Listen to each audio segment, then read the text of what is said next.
बिस्मिल्लाहिर्रहमानिर्रहीम, अस्सलाम वालेकुम। आप यूट्यूब चैनल देख रहे हो, मेरा नाम है अब्दुल रहमान। नाज़रीन, सबसे पहले हम बात करेंगे रशिया यूक्रेन जो तनाज़ा चल रहा है उसके ऊपर। कल सदर बाइडन ने जो है वो पुतिन के साथ फ़ोन कॉल पर बात की और उसके बाद फ्रेंच प्रेसिडेंट जो है मैक्रोन, उनकी बात भी होना मतवक्का थी, लेकिन उनकी कॉल जो है वो नहीं हो सकी। और पुतिन और बाइडन के दरमियान किस तरह की बातचीत हुई, तकरीबन 1 घंटा ये जो है बातचीत चलती रही,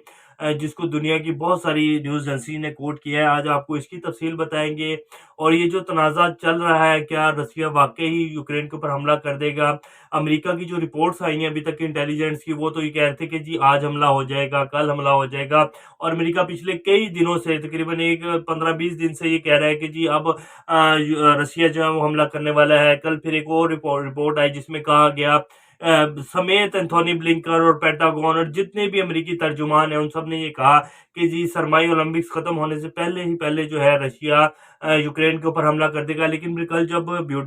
बाइडन और पुतिन की आपस में टेलीफोन पर बातचीत हुई, तो उसमें कोई ब्रेक थ्रू हुआ या नहीं हुआ, ये आज आपको बताएंगे। और इसके साथ साथ इंडिया के हवाले से एक बड़े जो नॉम चॉम्स्की जो कि एमआईटी के प्रोफेसर हैं और इसके साथ साथ एक बड़े रिनाउंड स्कॉलर हैं पूरी दुनिया के, उन्होंने इंडिया के बारे में और इस्लामिक फोबिया के बारे में उन्होंने एक बड़ा अच्छा इंटरव्यू दिया है टीआरटी वर्ल्ड को। उसका एक छोटा सा क्लिप भी आपको दिखाएंगे और उन्होंने क्या क्या बातें की हैं और उन्होंने किस तरह जो कि पाकिस्तान कई पिछले 3-4 सालों से, खासतौर पर इमरान खान साहब कह रहे हैं कि जो इंडिया है वो किस तरह नाजी नजरियों को फॉलो कर रहा है और इस टाइम इंडिया किस तरफ बढ़ रहा है। तो उन्होंने क्या कहा है इंडिया के बारे में टीआरटी वर्ल्ड को इंटरव्यू देते हुए, और उनका इस इंटरव्यू को जो है पूरी दुनिया की मीडिया ने शाया किया है। और फिर अभी लेटेस्ट बहुत सारी वीडियोस हैं जो डेली बेसिस पर आ रही हैं। अभी आज ही जो है सुबह मैं वीडियो देख रहा था सोशल मीडिया के ऊपर, जिसमें बाकायदा जो स्टूडेंट्स हैं जो कि हिजाब पहन के आई हुई, कर्नाटका की ही वीडियो थी। तो उनको जो है वो टीचर जो है उनको उसको क्लास के अंदर नहीं जाने दे रहा, उनके एग्जाम्स चल रहे हैं।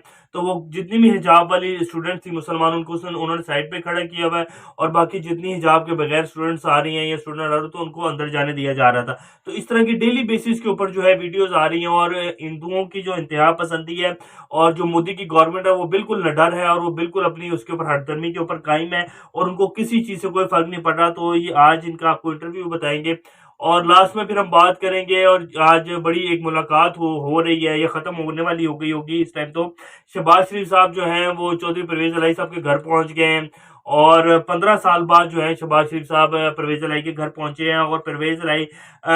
फैमिली के आप कहें कि पीठ में छुरा घोंपने वाली जो है नून लीग है, इनका बड़ा किरदार है शरीफ फैमिली का। तो आज 15 साल बाद शहबाज शरीफ साहब को जो है वो याद आ गई कि जी मैं उनके घर जाऊं। हालांकि जो इनके बड़े भाई हैं चौधरी शुजात साहब, उनकी काफ़ी तबीयत ख़राब रही, वो बहुत बीमार रहे, तब उनको याद नहीं है। लेकिन अब जब अपना मतलब पड़ा और सामने नज़र आ रहा है कि जी हमारी जो फ़र्द जुर्म है आयद होने वाली हमजा शहबाज के ऊपर और शहबाज शरीफ साहब के ऊपर, तो अब वो जो है हाथ अल्लाह मारे और भागते फिरे कि किसी न किसी तरीके से जो इमरान खान साहब की हुकूमत है इसको गिरा दिया जाए और हमारी ये जो नाअहली है ये किसी न किसी तरीके से रुक जाए। तो शहबाज शरीफ साहब आज जो है चौधरी परवेज इलाही के घर भी पहुंच गए हैं और मुलाकात हुई है, लेकिन अभी इसकी कुछ तफसीलात नहीं है। लेकिन क्या होगा और क्या वाकई परवेज इलाही और जो काफ लीग है वो नून लीग की हमायत करेगी, तो ये आज आपको तफसीलात बताएंगे। इससे पहले अगर आप लोगों ने चैनल को सब्सक्राइब नहीं किया तो रेड बटन को प्रेस कर लें और बेल आइकॉन को प्रेस कर लें ताकि लेटेस्ट अपडेट्स आप लोगों को मिलती रहे और ये जो हमारा ताल्लुक है ऐसे ही जुड़ा रहे। सबसे पहले हम बात कर लेते हैं रशिया और यूक्रेन के तनाज़े के ऊपर कि क्या होने वाला है और कल जो कॉल हुई है इसकी क्या पेशरफ्त हुई है, कोई बड़ा ब्रेक थ्रू हुआ है या नहीं हुआ। ये ब्लूमबर्ग की खबर है, आपको बता देते हैं। Biden Putin call is inconclusive as Ukraine tensions jump, कि यूक्रेन की जो टेंशंस और जो इनकी कॉल होने के बाद जो टेंशंस है वो और बहुत ज्यादा बढ़ गई हैं। अब अल जजीरा इसको किस तरह कोट कर रहा है इन्हीं की फोन कॉल की, कह रहे हैं कि US warns of crippling sanctions if Russia invades Ukraine. US ने दोबारा जो है वार्न किया है कि अगर रशिया जो है उसने यूक्रेन के इन्वेड किया या यूक्रेन के ऊपर हमला किया तो उसको बहुत सख्त किस्म की जो है सैंक्शंस भुगतनी पड़ेंगी यूरोप की तरफ से और अमेरिका की तरफ से। Warning comes after a phone call between president Putin and his US counterpart Biden ended with no breakthrough, कि ये जो वार्निंग्स हैं सैंक्शंस की ये उसके बाद आना शुरू हो गई हैं कि जब से बाइडन और पुतिन की फोन कॉल हुई है। कल रात को ये फोन कॉल हुई है और इसकी आज सुबह से डिटेल आनी शुरू हुई है। तो वो कह रहे हैं कि उनकी फोन कॉल में हुई है तो बाइडन ने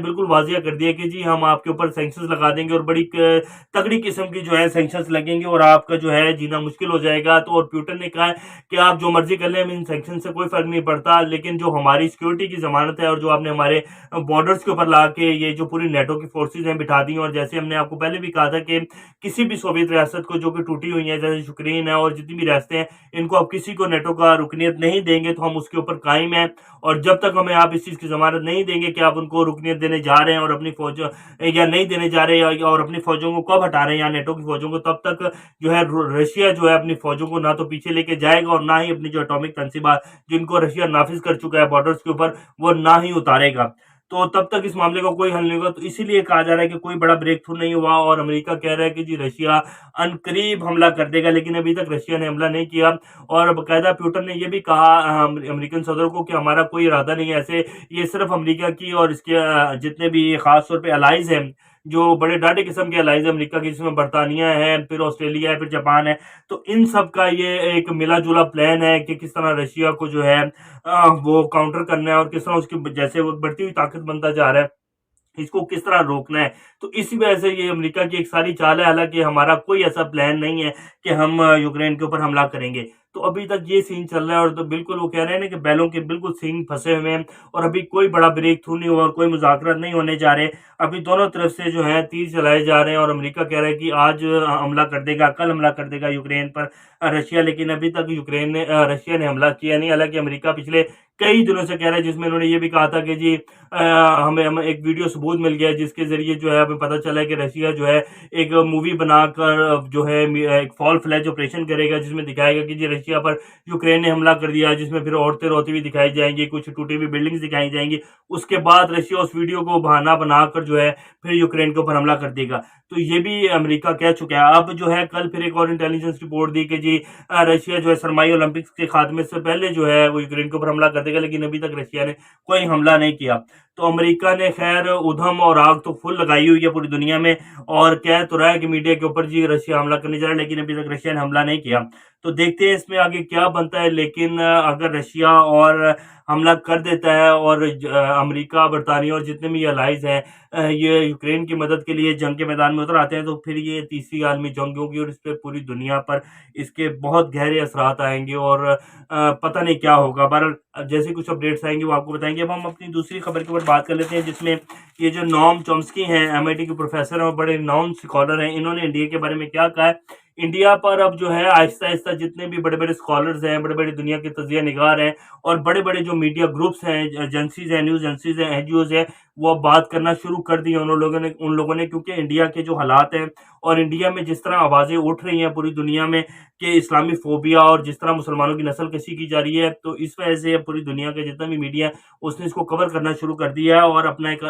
जो रोल है उसको अदा करना शुरू कर दिया है, जिसमें कह रहे हैं तब ये अब उनका एक क्लिप है जो स्क्रीन के ऊपर चल भी रहा है, लेकिन उन्होंने क्या कहा वो आपको बता देते हैं। वो कहते हैं कि the pathology of Islamic phobia is growing through out the best. ये जो इस्लामिक फोबिया की पैथोलॉजी थी ये वेस्ट में इसको बनाया गया, लेकिन it is taking it's most lethal form in India, कि इसकी जो सही फॉर्म है अगर आपने देखनी है, और इसकी लीथल फॉर्म जो है वो इंडिया में इस टाइम इस्लामिक फोबिया की सही फॉर्म जो है वो नजर आ रही है, और बिल्कुल एग्जैक्ट जो है इंडिया इस्लामिक फोबिया में जो है आगे बढ़ता जा रहा है। Where the Modi government is systematically dismantle Indian secular democracy, जहां मोदी की गवर्नमेंट ने जो है सिस्टमेटिकली डिसमेंटल कर दिया है, जो कि सेकुलर गवर्नमेंट, सेकुलर एक स्टेट थी इंडिया, उसको जो है मोदी अब हिंदू एंथोक्रेसी में जो है चेंज करता जा रहा है। Indian secular democracy and turning the country into a Hindu ethnocracy with almost 250 million Muslim becoming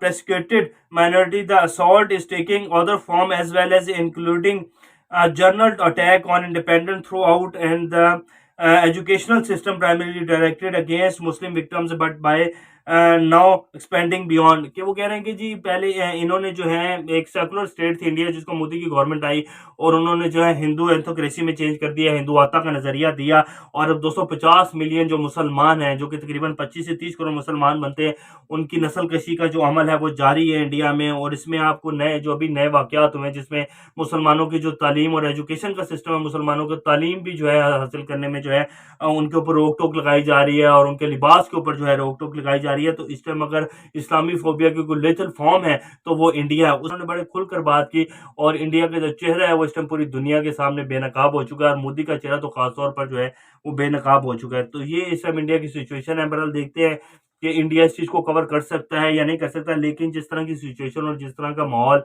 इस समय इंडिया में गर्म हो चुका है, ये लगता नहीं है कि इसको इंडिया कंट्रोल कर पाएगा। तो ये कुछ आज की स्टोरीज़ थी। अब हम लास्ट में बात कर लेते हैं कि शहबाज शरीफ साहब जो हैं वो पहुँच चुके हैं